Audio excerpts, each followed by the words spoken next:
लोगों को जागरूक करने के लिए ग्राम नौगवा में कैंप आयोजित किया गया। रिपोर्ट इमरान अली। आज दिनांक 27 नवंबर 2024 को वरिष्ठ लोगों को जागरूक करने के लिए ग्राम नौगवा में कैंप आयोजित किया गया, जिसमें वरिष्ठ पुरुष एवं महिला बुजुर्गों को कैंप में आने का अवसर प्रदान हुआ, जिसमें वरिष्ठ ग्रामीण लोगों एवं बुजुर्गों महिलाओं को, नौजवानों को कोर्ट कानून से संबंधित विभागीय अधिकारियों ने विभिन्न प्रकार की बातें बताई। लोगों को जागरूक करने के लिए कैंप में सम्मिलित क्षेत्र अधिकारी सीओ, नवयुक्त गंगीरी थाना प्रभारी, तहसील से विभागीय अधिकारी, कोर्ट से संबंधित अधिकारी कैंप में आए। लोगों को इन सभी विभागीय अधिकारियों ने विभिन्न प्रकार की बातें बताई। अलीगढ़ कोर्ट से आए हुए जज साहब ने कोर्ट कचहरी एवं घरों के केस निपटारे अपने लोगों को किसी प्रकार की समस्या न हो। हम लोगों ने जो बातें आप लोगों को बताई हैं, इन सभी लोगों को इन बातों को ध्यान में रखते हुए अपना कार्य करेंगे। निश्चित आप लोगों को इस समस्या का समाधान मिलेगा। हमारी इस मीटिंग का इस गांव में ये केवल उद्देश्य था कि आप लोग हम तक नहीं पहुंच पाते हैं। वरिष्ठ लोगों को काफी मुश्किलों का सामना करना पड़ता था। यह क्षेत्र पिछड़ा हुआ है, इसलिए हमने निश्चय लिया कि आप लोगों तक हम अपनी बात पहुंचाएं और आप लोगों की सुने। वरिष्ठ बुजुर्ग एवं महिलाएं ऐसे ईमानदार विभागीय अधिकारियों की प्रशंसा कर रहे हैं जो हमारी बातें इस क्षेत्र में सुनने के लिए आए। हम ऐसे अधिकारियों का तहे दिल आभार व्यक्त करते हैं। कैंप में उपस्थित ग्राम प्रधान एवं गांव व आसपास के सभी लोग सम्मिलित रहे और पुलिस प्रशासन का इस कैंप में काफी सहयोग रहा। कैमरामैन राजू शेखावत के साथ इमरान अली की रिपोर्ट। माध्यम से भी आप अपना जो मुकदमा है दर्ज करवा सकते हैं। और दूसरा ये है कि जैसे जब आप अपना एप्लीकेशन लेके जाते हैं तो उसके संबंध में एफआईआर की जो कॉपी होती है वो आपका, और बाकी जो आप एक बार प्री लिटिगेशन के बारे में बता रहे थे कि ऐसे जो केस जिसमें मतलब न्यायालय की आवश्यकता नहीं होती है, न्यायालय नहीं जाना पड़ता, वो पुलिस में भी है। जैसे एक परिवार परामर्श केंद्र चलता है कि अगर मान के चलो कोई फैमिली डिस्प्यूट है, अब प्रत्येक थाने पर एक परिवार परामर्श केंद्र भी बना दिया गया है, जिसमें आप जाते हैं, दोनों पक्ष आते हैं तो उनका एक तरह से मीडिएशन होता है।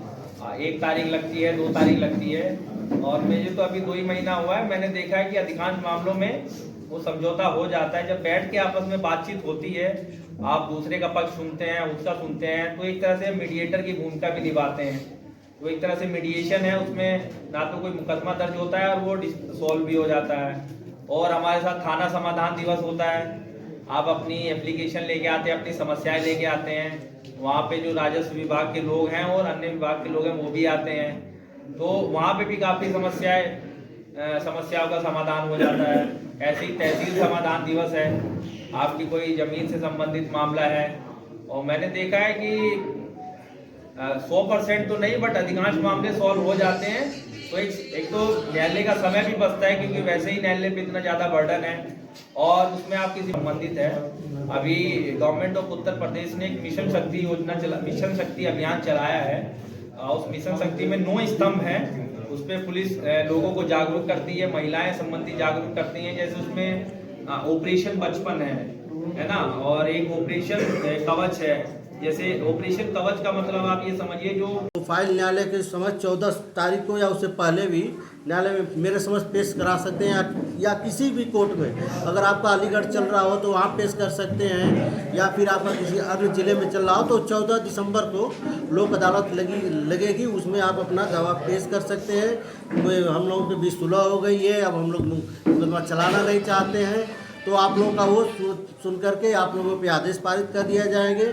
और वो आदेश अगर बाद में कोई पार्टी उसमें से दोनों लोगों में से कोई कहता है अरे नहीं हमें सुलह मंजूर नहीं है, तो वो अगर आप डालते हैं कोई कि ये रिकॉल हो जाए तो वो रिकॉल नहीं होगा। लोक अदालत का फ़ायदा ये है कि दोनों लोगों के बीच सुलह हो गई तो वो चीज़ वही ख़त्म हो जाती है, फिर नए सिरे से उसमें फिर कोई विवाद उत्पन्न नहीं होता है।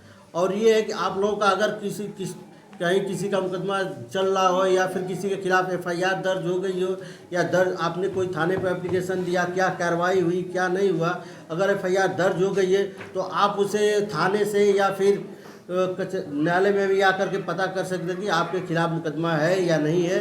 अगर दर्ज हो गया है तो क्या धारा में है, क्या करना पड़ेगा, बेल है तो बेल कराएं, या चाहे जो भी हो उसको आप प्रॉपर ढंग में, अगर आपको नहीं समझ में आ रहा है तो किसी अधिवक्ता को या किसी आपको जानने वाला हो या कोई जानकार हो तो उससे आप प्रॉपर ढंग में पता कराएं। दीजिए ना, टीएलबी का रेफरेंस दीजिए। टीएलबी का तो हम बाद में बताएंगे भाई, आपको पहले ला देंगे फिर कहेंगे।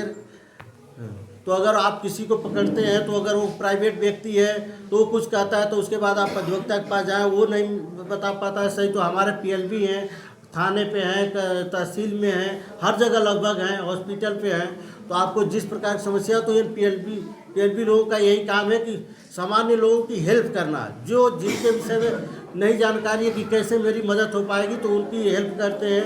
अभी ये वृद्धा पेंशन योजना है, अब ये सामूहिक कन्या विवाह योजना जो लगने वाला है दिसंबर में, तो आपका इस अगर सामूहिक कन्या विवाह में अगर शादी कराते हैं किसी लड़की का, तो उससे आपको फ़ायदा ये है कि वो रजिस्टर्ड है। अगर आपका विवाद होता है तो फिर आप कचहरी आते हैं कि अरे शादी हुआ था, ये इन दोनों के बीच ये विवाद है, तो अगर उसका अगर जो प्रमाण पत्र आप रखते हैं अगर वो पेश करते हैं तो ये मान लिया जाएगा कि आपकी शादी हुई है। अगर ये विवाद है तो उसमें आपको सुना जाएगा, और सुन करके जो भी आपको आपके हित में हो सकता है आदेश पारित करना, या फिर दोनों के बीच अगर एक मनमुटाव हो जाता है फिर हम सुलह कराते हैं, अगर वो सुलह हो जाती है तो भी अच्छा है। तो उस चीज़ के लिए उसी के लिए वो बनाया गया, वो भी बहुत अच्छी चीज़ है। अब ये है कि अब शादी जिन बच्चियों की होने वाली हो या कर रहे हो आप लोग, और लड़कों की, तो उनका अगर आधार कार्ड और जो भी हो तो अपना प्रॉपर वे में वहाँ प्रस्तुत करेंगे, या फिर जहाँ भी हो अगर शादी आप कर रहे हैं तो उसका प्रॉपर वे में जो भी करें, तो आप एक सामान्य व्यक्ति हैं तो प्रॉपर वे में करें। और न्यायालय में अगर आपकी कोई फाइल चल रही हो कि अगर 2004 से पहले की है अगर, तो आप उसमें हम लोग को